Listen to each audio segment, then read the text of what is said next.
अब देखो इस औरत की मजबूरी क्या होगी। औरत नाच रही है, बच्चा चीख रहा है, रो रहा है, औरत इशारा कर रही है हाथ से कि थोड़ा रुको, थोड़ा रुको। इस वीडियो को देखकर मुझे बहुत दुख हुआ है, इसीलिए मैं ये वीडियो इस पे बना रही हूँ। ये वीडियो आगे ज़रूर शेयर करना।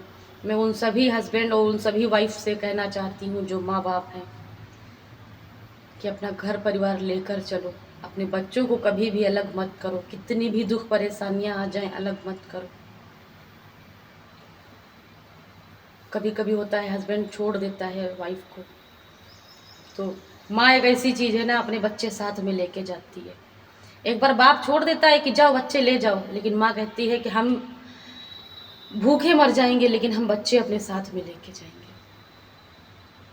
और यही बच्चा शायद कल बड़े होकर अपनी माँ को ताना भी दे सकता है कि तू क्या करती थी, तू नाचती थी, हो सकता है ऐसा बोले। लेकिन माँ ने किन परिस्थितियों में इस बच्चे को पाला है वो माँ जानती है। सभी आदमी लोगों से, पुरुषों से मैं कहना चाहती हूँ कि जब शादी करो तो हमेशा साथ रहो, सुख दुख कुछ भी आ जाए, जब तक एक बार हाथ पकड़ लो ना किसी का, तो सारी ज़िंदगी उससे अलग मत हो। मौत के सिवा तुम्हें कोई जुदा ना कर सके, तुम्हें कोई अलग ना सके, ऐसा दृढ़ निश्चय करो।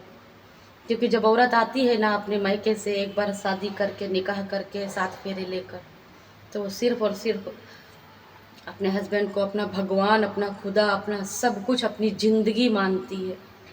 और जब उसी औरत को उसका आदमी कभी कभी घर से भगा देता है या घर पे ही रखता है, उल्टी सीधी बातें बोलता है, दिल दुखाता है, मारपीट करता है, खून खराबा करता है, ये बहुत गलत बात है। लोग कहते हैं औरतों का दर्जा आज मिल गया है, लिखा पढ़ी में औरत आदमी के बराबर है। ऐसा नहीं है, आज भी ऐसा नहीं है और कभी भी ऐसा नहीं होगा। औरतों के लिए बहुत सी पाबंदियां हैं। औरत एक बहुत मजबूर चीज़ है, बहुत मजबूर चीज़ है। एक बात माँ बाप से भी कहना चाहूँगी, अपने लड़कियों को पढ़ाओ लिखाओ, कामयाब बनाओ, उसके बाद अपनी लड़कियों की शादी करो। क्योंकि पता नहीं, तुम लाखों करोड़ों का दहेज देकर अपनी औरत लड़की की बेटी की शादी कर रहे हो। तुमने उसे पढ़ाया लिखाया नहीं है, हो सकता है तुमने इंटर करने के बाद उसकी शादी कर दी हो। तुमने उसे पढ़ाया लिखाया नहीं, तुमने दहेज जोड़ के रखा है, तुमने लाखों, 10, 15, 20 लाख का उसे दहेज दे दिया। 15-20 लाख का तुमने दहेज दिया है सामान खरीद कर। कभी उसका हस्बैंड मर जाता है और हो सकता है उसका हस्बैंड ही घर में अकेले कमाने वाला हो, तो तुम्हारी बेटी खाली हाथ हो जाएगी, क्योंकि उस दहेज का कुछ नहीं हो सकता जो दहेज तुमने खरीद कर पैसा बर्बाद करके उसे 15-20 लाख का दहेज दिया है। और बेटी अगर पढ़ी लिखी नहीं है तो तुम क्या करोगे, ये सवाल मेरा माँ बाप से है। बेटी फिर उसी नतीजे पर पहुँच जाएगी, या तो माँ बाप के ऊपर निर्भर हो जाएगी, या तो वो जब तक सह पाएगी तब तक सहेगी, गरीबी, लाचारी, परेशानी, दुख, मुसीबत। उसके बाद हो सकता है वो कुछ भी कर सकती है, कुछ भी, मतलब कुछ भी, कुछ भी। इसलिए मैं माँ बाप से कहना चाहती हूँ, हर माँ बाप से, कि अपनी बेटी को पढ़ाओ लिखाओ, कामयाब बनाओ, उसके बाद अपनी बेटी की शादी करो। दहेज मत जोड़ो। जो पैसा तुमने दहेज के लिए जोड़ना है, उस पैसे को तुम अपनी बेटी के शिक्षा पे खर्च करो, पढ़ाने लिखाने में खर्च करो, उस बेटी को डिग्री दिलाओ, कोई एक्सपीरियंस दिलाओ, उसके बाद अपनी बेटी की शादी करो।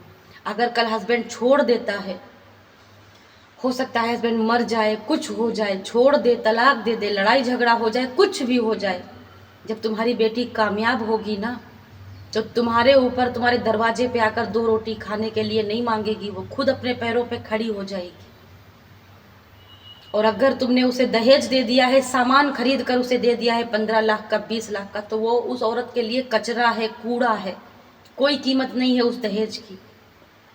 अगर तलाक भी होगी ना, तो वो कचरा, पुराना 10 साल, 5 साल, 6 साल पुराना सामान तुम्हारा, जो तुमने 15-20 लाख का दिया था उसे दहेज, वो तुम्हारे पास वापस भेज दिया जाएगा।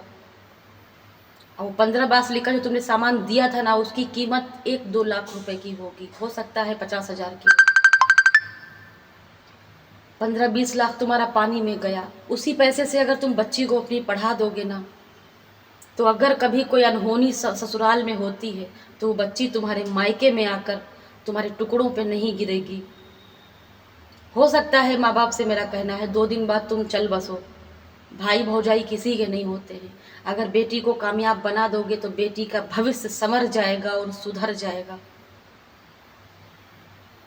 मेरी बात अगर अच्छी लगे तो इस वीडियो को हर माँ और बाप तक पहुँचाओ। बेटियों को पढ़ाना बहुत ज़रूरी है, सिर्फ इंटर नहीं, उनको एक डिग्री दिलाओ, उनको एक एक्सपीरियंस दिलाओ।